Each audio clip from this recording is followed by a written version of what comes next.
Hi, Teddy. Can you hear me? Can I hear you? Yep. Hi, Bernadine. We can hear you. Okay. Audio's working good. Thanks. I wasn't sure. Thanks. I'm not driving, but I'm on my phone in my car, so I'm not used to attending via phone. Yeah, well, no worries. No worries. We can hear you. Can I hear you good, actually? So, and it's good that you're not driving.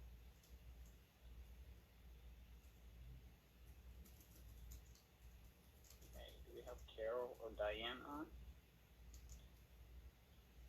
Diane is on. Carol is on vacation this week. Do you want me to take roll? Yeah, that'd be great. We can get started. All right. Teddy Bacali. I am here. Yvonne Carvo. All right. Nolan Cowden. Steve Fensky.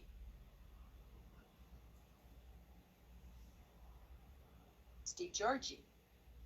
Present. Thank you, Steve. We can hear you. Jason Hollanday. Mark Johnson. Good afternoon. I'm here. Thanks, Mark. Bernadine Jocelyn. Here. Thank you, Bernadine. Brian Crambier. I'm here. Thank you, Brian. Micah Myers. Here. Thank you, Micah. Our new task force member, Phil Stahlberger. I am here. Stahlberger. Thank you. Stahlberger. Thank you, Phil. Teresa Sunday. I'm here. Thanks, Teresa. Jim Wycombe. Good afternoon. Thanks, Jim. Paul Wirtz. Dave Wolf. Good afternoon, everyone. Thanks, Dave. I'll go with the ones that I didn't hear from yet. Yvonne Carvo. Nolan Cowden. Steve Fensky. Jason Hollanday. Paul Wirtz. Okay, it looks like those I'm five here. aren't here. I saw Paul? Jason on the call. Oh, you're right. And his mic is open. There he is. I'm here. Okay, thanks, Jason. Now we hear you.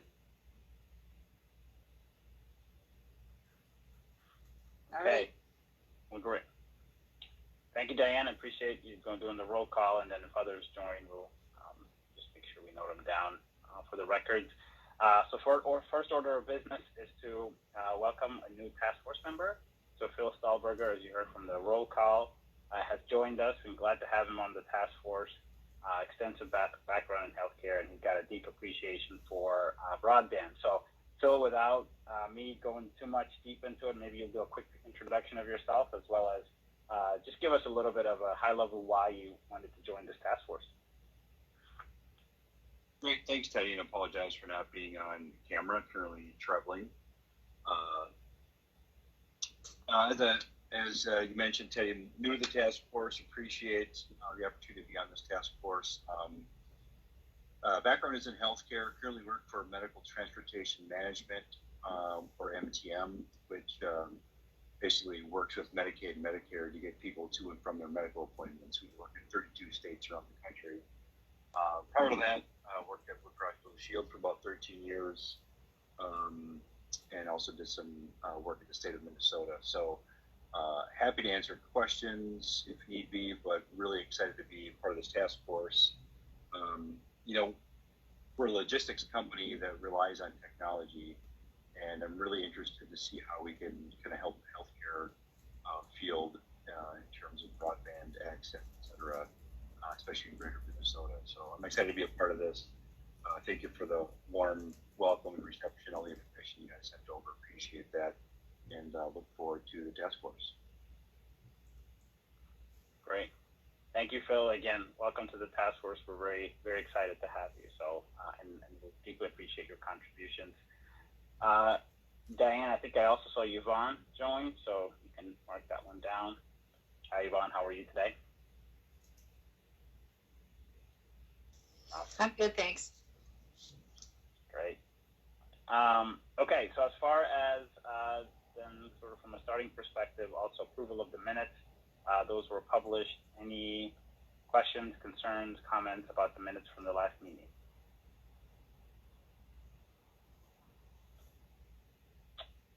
Okay, hearing none, I will take that as there was no concerns about the minutes from the last meeting. And then as far as the agenda for today, we have two solid presentations, but as usual, we'll start out. Diane will give us a little bit of an update from the Office of Broadband Development, see if there's any new news or anything else the task force should be aware of. Then from that, we'll transition into a presentation from the Consumer Affairs and Outreach Division of the FCC. So I believe Dave Savaline will be with us, and it's around the Affordable Connectivity Program. We will take a break around 2:15, if that's about where we are, or we should try to make a 15-minute break. Get back together around 2:30, and at that point, we will have an update from the American Connection Corps. We had that presentation before. There's been some progress done there, and so Magna Kraus will join us for that, and some other folks from Land O'Lakes. From that, then, once we conclude that, we'll do some quick updates from the subgroups, just around topics you've met on, discussions that have been had, et cetera, things that maybe the larger task force needs to be aware of. So there's two, as all of you know, there's two subgroups, so the affordability and adoption subgroup, and then the funding, mapping, and the usage subgroup. So we'll get a quick update from both of those.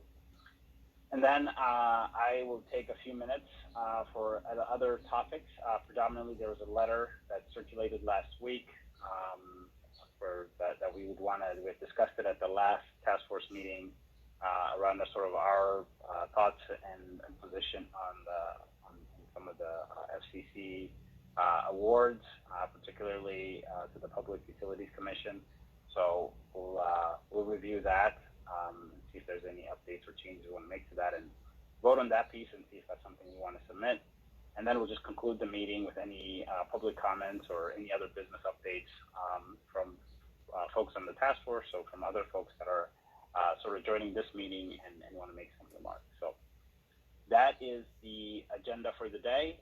Any questions about that, or any comments or questions or modifications before we jump into it from anyone on the task force?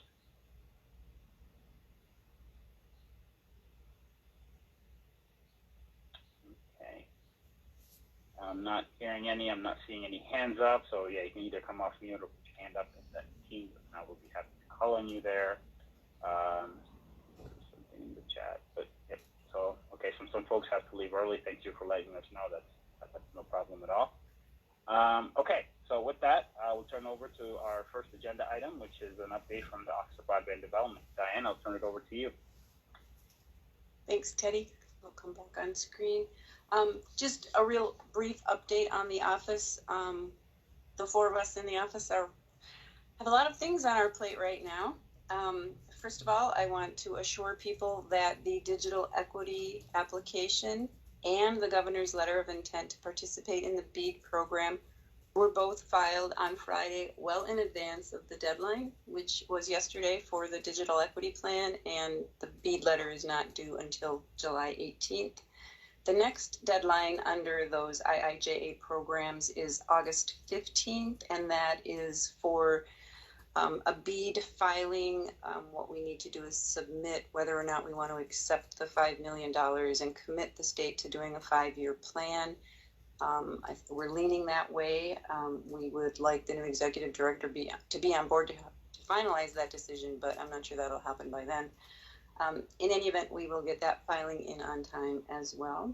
We did just see the template yesterday on a State Broadband Leaders Network call of what the NTIA is expecting those filings to look like, and we find that using the template is helpful so that we're not reinventing the wheel and then having to correct it after we get feedback from NTIA. On the Capital Projects Fund, which is the Treasury administered program from ARPA, we do have the initial $70 million included in the current grant round. So that is out there. We will need to submit program plans for the remaining capital projects funding allocated to Minnesota, which is about 110 million. And we know for sure that 60.7 million of that funding will drop into an infrastructure program. We're working to set up a meeting with the governor's office to discuss the remaining 50 million. As you all probably know, we do have a current grant round open. The window opened on June 2nd. Applications are due no later than August 4th. The pre-application notifications were due June 23rd, and that's that kind of funky provision in law that says if you want to apply for a border-to-border grant, you have to notify all existing providers in or near your proposed project area at least 6 weeks in advance of filing. So June 23rd was the last day to do that, to file on the last day that the window is open.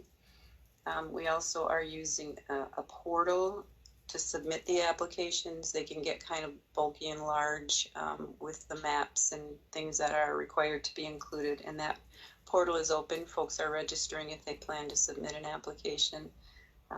So we kind of can keep track of how many applications we expect to receive based on who's asking for access to the portal.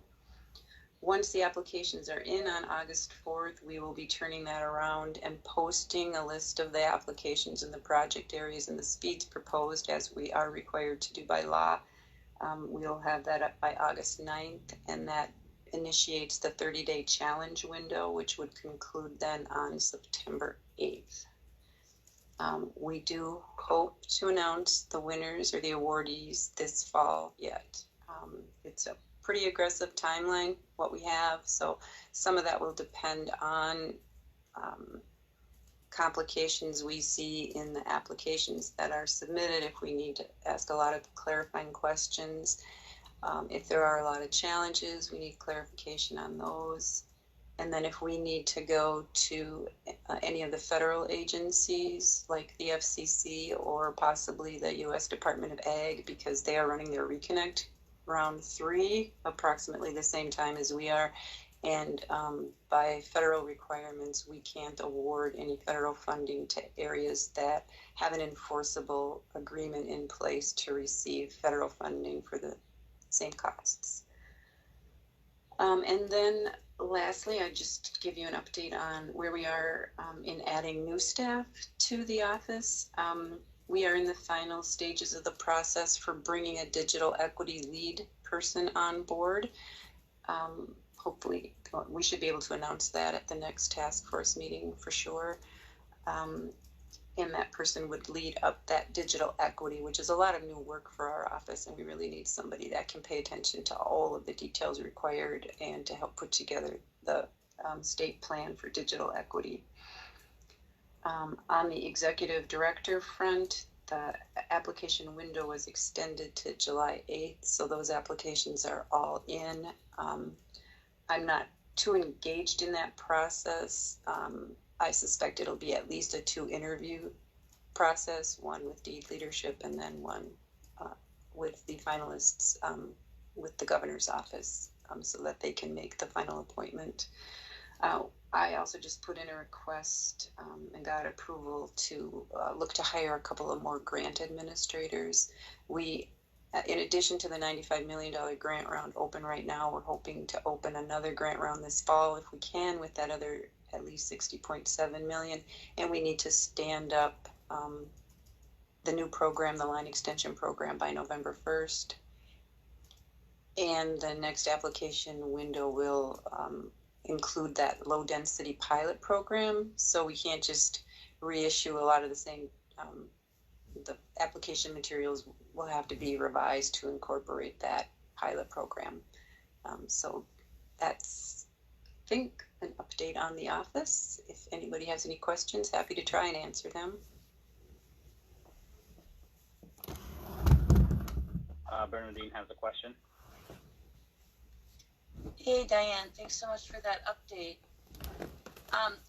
You mentioned, I think I heard you remembering correctly, that there's an August 15th deadline about deciding about whether we'd accept the $5 million for planning. Mm-hmm. And you said something about considering whether or not we might do that. Are there arguments why we wouldn't? Why wouldn't we just for sure grab that 5 million planning money. Well, it does come out of the 100 million, so it does mean 5 million less to award for infrastructure under the BEAD program. But no, those of us in the office are leaning that way. You know, the legislature keeps dropping the money into the border to border program. So even if we create this wonderful plan, if all the money's in border to border, we somehow have to get that plan portrayed in the border to border program to execute it, because the money is in border to border based on what the legislature has passed. So the plan would have to inform the legislature and get them to change some of the parameters to border if the plan felt that that was necessary to address the infrastructure issues that the plan sees. Thank you. That was super clarifying, Diane. Thank you. Mm-hmm. Other questions for Diane?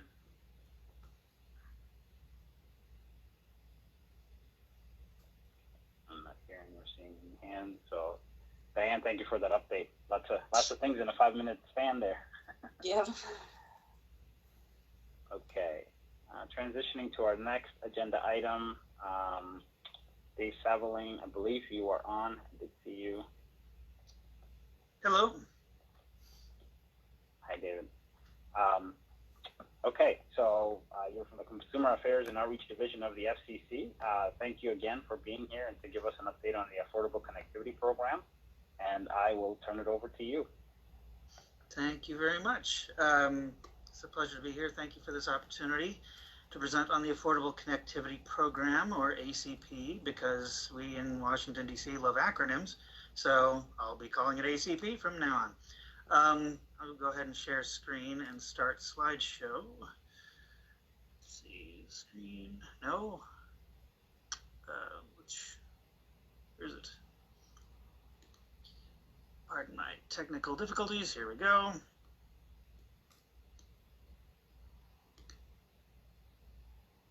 Yep, we're able to see it. Okay, I'm just trying to get it to go from the beginning. There we go. All right, so as I'm giving the slide presentation, feel free to interrupt me. I take no offense. It's difficult for me to see a chat window or hands being raised on this particular platform, so just feel free to speak up and I'll try to answer any questions you have. With any luck, I'll answer them in the process of the presentation, but as I mentioned, feel free to interrupt me if you have any questions. So what we will be going over, the Affordable Connectivity Program, just an overview of the program, eligibility requirements for the program, some of the consumer protections that are built into the program, and finally there'll be a page that has contacts, information, phone numbers, websites that would be useful if you are helping any constituents with ACP registration. Right now, ACP, I believe it's as of last week, has 12.7 million households already signed up, and over 120,000 households in Minnesota alone. But that is a small percentage of the households nationwide and in Minnesota that are eligible. And so we are doing our best to get the word out about ACP in hopes that we can get more households to sign up to take advantage of this program. So what is ACP? So it's a federal program that provides a discount on monthly broadband bills for qualifying low-income households. The benefit itself comes in one of two ways. It's either a, well, it's actually be both, but the first benefit is up to $30 per month discount for broadband service and associated equipment rentals. So that means if someone signs up for an internet service program and there is a rental fee for the modem or router or anything else, that can be, the up to $30 per month can be applied to the equipment as well as the internet access. If the household is on tribal lands, that discount can go up to $75 per month. The second benefit of the program is a one-time discount for up to $100 towards the purchase of a laptop, desktop, or tablet if it is purchased through a participating internet service provider. And participating providers pay a $10 to $50 copay towards this equipment. And I'll just say right now, there's two things that this program is not, just in order to dispel any confusion for your constituents. One is that this is not a check that anyone receives in the mail. This benefit appears on your internet service bill. So if your internet service and any associated equipment rentals is $30 or less, then you are getting your internet service for free. But you won't see a check in the mail to pay for it or anything like that. But some of the pandemic benefits from the federal government have been in the form of checks to households. That's not what this is. It will appear on the bill. And secondly, the discount towards purchasing equipment is not a gift card to Best Buy. This also is something that will appear on the bill from the internet service provider. So it's not an opportunity to just go and buy equipment from whatever your favorite retailer is. Again, this is something that only if your internet service provider sells the laptop, desktop, or tablet would you get the $100 discount. And because of the way the law is written, mobile devices such as mobile phones are not eligible for the equipment discount. So that's what the benefit is. How it is a household eligible. A household is eligible if their income is at or below the 200% of the federal poverty guideline. Now, I know that we've all memorized the federal poverty guidelines, so I don't have to go over this, but an easier way to determine that someone is eligible for this is if they already meet one of the criteria that's listed below. For example, if they participate in certain assistance programs such as SNAP, Medicaid, SSI, WIC, or Lifeline, if they participate in a tribal-specific program such as BIA's General Assistance Program, Tribal TANF, the food distribution programs on Indian reservations, if the household participates in the National School Lunch Program for free or reduced price school lunches, and that does mean that if the entire school district participates district-wide for everybody, every household in their district, that means every household in that district is eligible for ACP. That's how it was ruled, how it was interpreted. So it doesn't parse between who would or would not otherwise be eligible if a particular school district has the free or reduced school lunch program for everybody. Also, if a household received a Pell Grant in the current award year, if they receive a veteran's pension or survivor's benefit, or if they meet the eligibility requirement for an internet service provider's existing low-income program. Some internet service providers have such a program, and being in that program would automatically check that box for eligibility for ACP.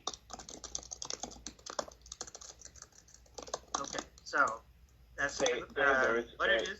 Somebody type in. Dave, there is, yeah, we'll mute that. There's one question. There is one question in the chat. It says the $75 per month discount if the consumer is on tribal lands or is enrolled in or is it just when they're enrolled in a tribal member? Can a non-tribal member living on tribal lands qualify for the discount?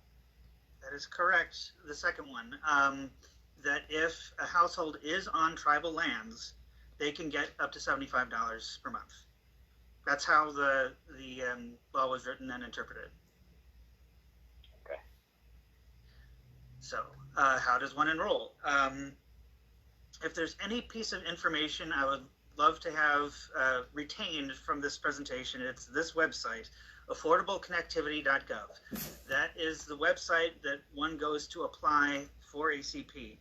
And obviously, if people are applying for this, some of those who are applicants don't currently have internet service, it is possible to print out a mail-in application off of that website and then send in the application along with appropriate documentation that proves eligibility. And that documentation is listed on affordableconnectivity.gov as to what kind of supporting documentation you need to provide.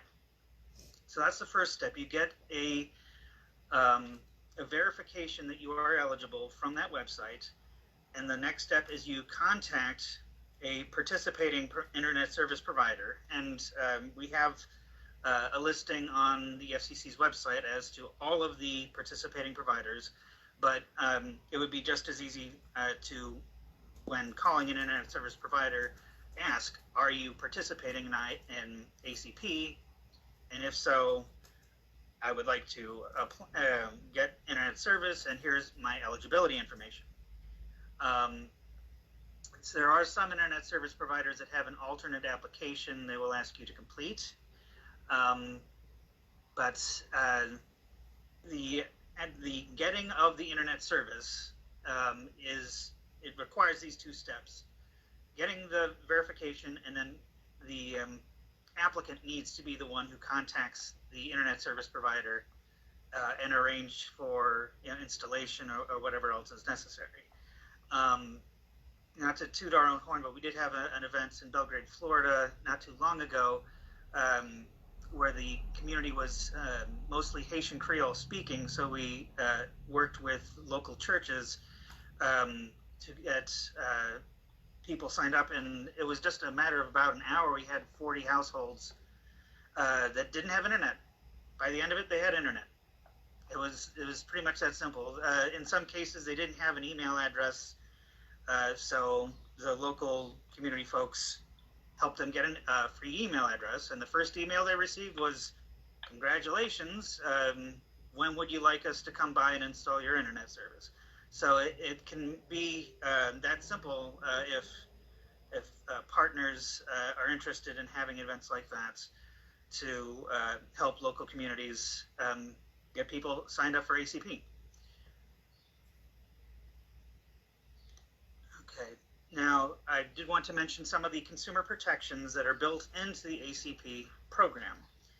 First off, consumers are empowered to choose the service plan that best meets their needs. That could be an internet plan they're already using, or already subscribing to, that they can apply the ACP benefit towards. Or they can choose to switch to a different internet service provider without any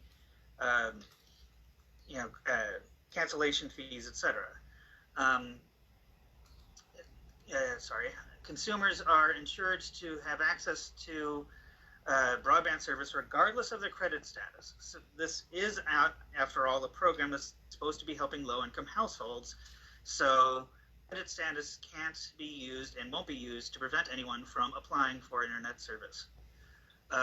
Providers are prohibited from excluding customers that have past due balances or prior debt from enrolling in the program. Again, we're talking about low-income households that may have at one point had a past due balance and lost their internet service. So ACP is designed to enable them to get internet service regardless of whether they have any previous past due balances or prior debt. Consumers are protected from being forced into more expensive plans or lower quality plans in order to receive the ACP benefit. The benefit is applicable to any service that the internet service provider already provides.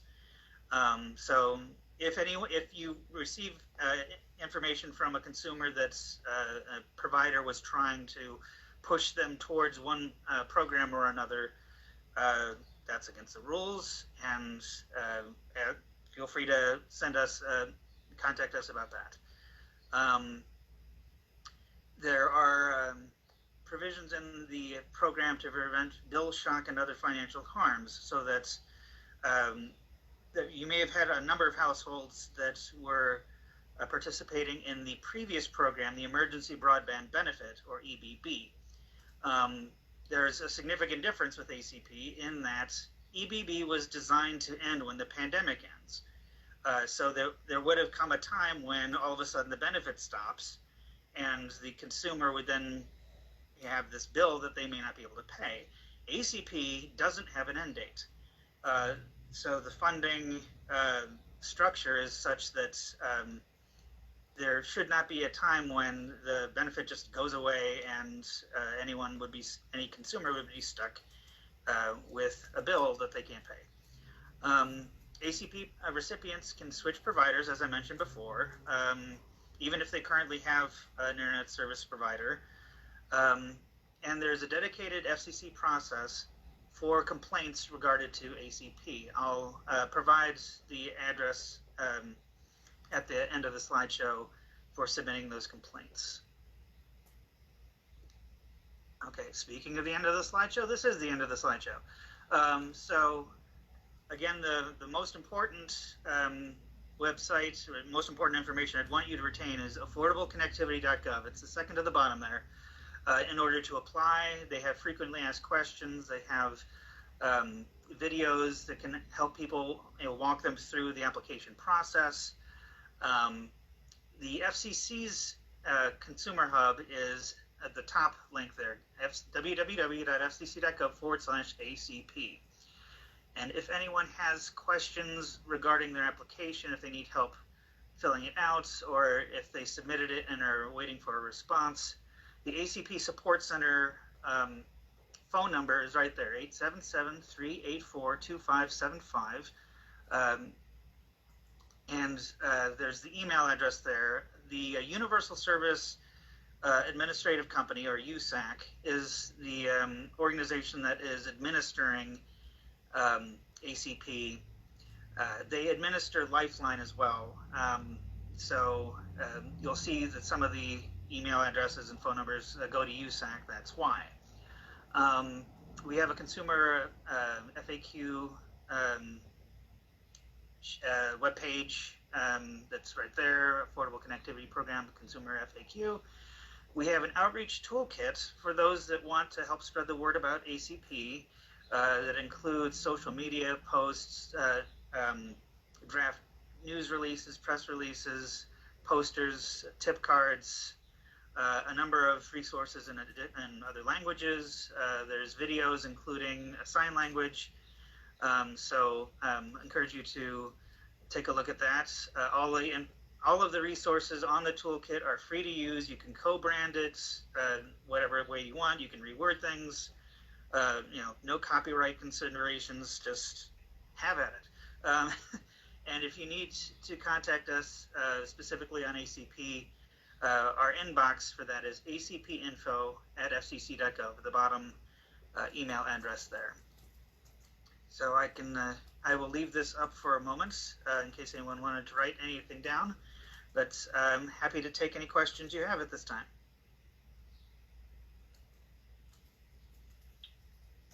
Thank you, Dave. We do have a question. Mark Johnson. Oops, hi, sorry about that. David, thank you for that. That was great information. You mentioned the event that had the language barrier situation, and it sounded to me like the FCC or somebody was directly involved in that. Did you have a direct involvement in that, and is that something that can be replicated in other communities or other situations, or how would you see a community event? For example, I represent school districts, K-12 school districts in Minnesota. What would you give for advice, or how might that look in a community if any of us are thinking about something like that? I'd be happy to put you in touch. We were directly involved with that event. That was part of a series of events that I believe that particular series is over, but if we wanted to have future events like that, we'd be happy to try and make that possible. my suggestion would be to send the kind of parameters and considerations. Use the email address at the bottom, or you can send it to me and I'll make sure it gets to the right people. But the acpinfo@fcc.gov, if you have considerations like language, we are able to translate much of our consumer materials into other languages. We have a contract for that, so we can get that done and printed. If there's particular materials that you'd want printed out, or if you'd want a speaker like myself doing what I'm doing right now, happy to do that. There is on the top link there, fcc.gov/ACP. If you scroll down that webpage, there's a request a speaker button. And so that's a place to put a request for a presentation like this one. And we're happy to give those. Yes, I think let me give you my email address, and then I can forward it to the folks that did the Belgrade, Florida event. It's david.savalane, so my name, david.savalane. That's SAVOLAINE. I think it's probably showing up on the screen there, but at fcc.gov. Yeah, if you wanted to have an event, just let us know. We'll see how we can help. Good. Thank you very much for that. Appreciate it.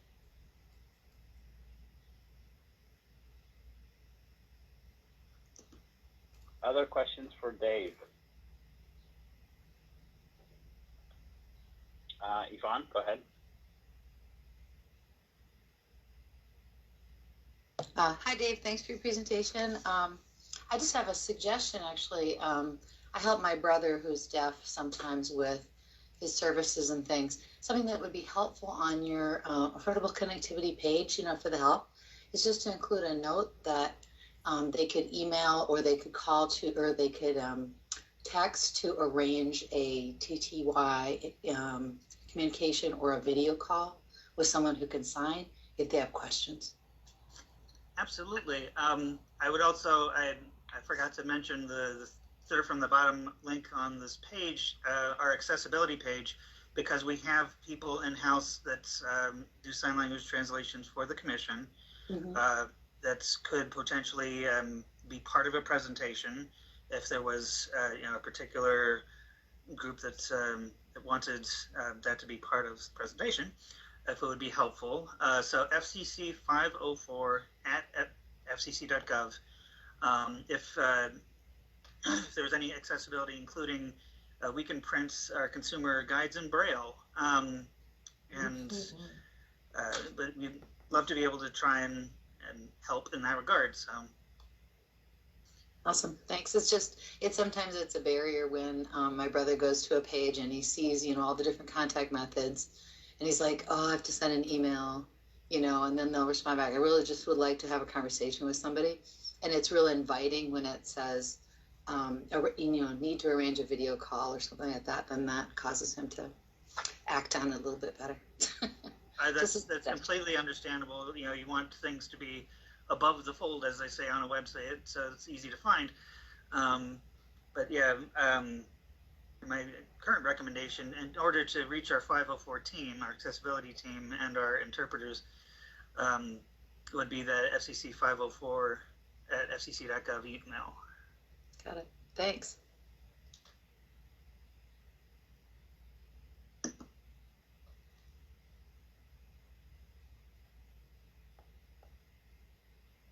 Teresa, did you have a question? I thought David, thank you for getting back to me. And he also shared the slides with me. So if anybody was trying to write down extra stuff, I can make sure that Teddy or Diane get the slides and they can send them to the group so everyone has his information too. Thank you, David. That was helpful. Thank you. Thank you again for the opportunity. Yeah, David, I do have one question for you. At the beginning, I think you said, I forget how many households in Minnesota are eligible, and only so many have taken advantage of the program so far, right? Something what have you seen other states do, for example, to promote citizens to apply or to take advantage of the program? there's there's been various efforts. I wish I had on hand examples that I could provide as far as what other states have done, or are doing, or plan to do. But we've offered this slideshow and the myriads printables and downloadables from our toolkits. I unfortunately don't think I have on hand the partnership kind of things that you might be referring to that I know that we have. But I could certainly follow up on that if you wanted ideas as far as what could be done at a state level, and if we wanted to engage further in how to get the word out at the state level. I'd be happy to continue that conversation. Yeah, I think that would be great. And either you can reach out to Diane or Teresa or myself, and you can get us that material. We have a subgroup actually focused on affordability and adoption. So more things that we can understand what others are doing, what may be effective. I think that'd be super useful. It's something we can put in place, or we try to at least make a recommendation around it. Sounds good. Teresa, I see you have your hand up. Teresa, I see you have your hand up. Yeah, again. I was just going to follow up. We're trying to think outside of the box at my company too, and MinCap, which helps a lot of communities as far as they have regional groups, and we're going to show up at their Wilmer conference. It's a 3-day conference at the end of the month, and we have just tons of flyers, but we're going to make sure they know about the program, and other companies are participating too. Also, Jim Wagum is on here. I kind of want to pick his brain about libraries too, because a lot of people go to the libraries and how we can get the word out that way. So I was thinking, our group is thinking, hopefully we can make a difference. That's awesome. Okay, any last questions for Dave? All right, any other hands up? Any other questions coming through? Dave, thank you so much for taking the time and to be here with us and give us the presentation as well as answer our questions. Very much appreciate it. Absolutely. Thank you. Great. Thank you. Okay. We're running just slightly ahead of schedule, not too bad. So let's take our break. We'll just, it's 2:12 right now. Let's get back together at 2:30 p.m. I'll jump on a few minutes early to make sure that our next speakers are all set and ready to go.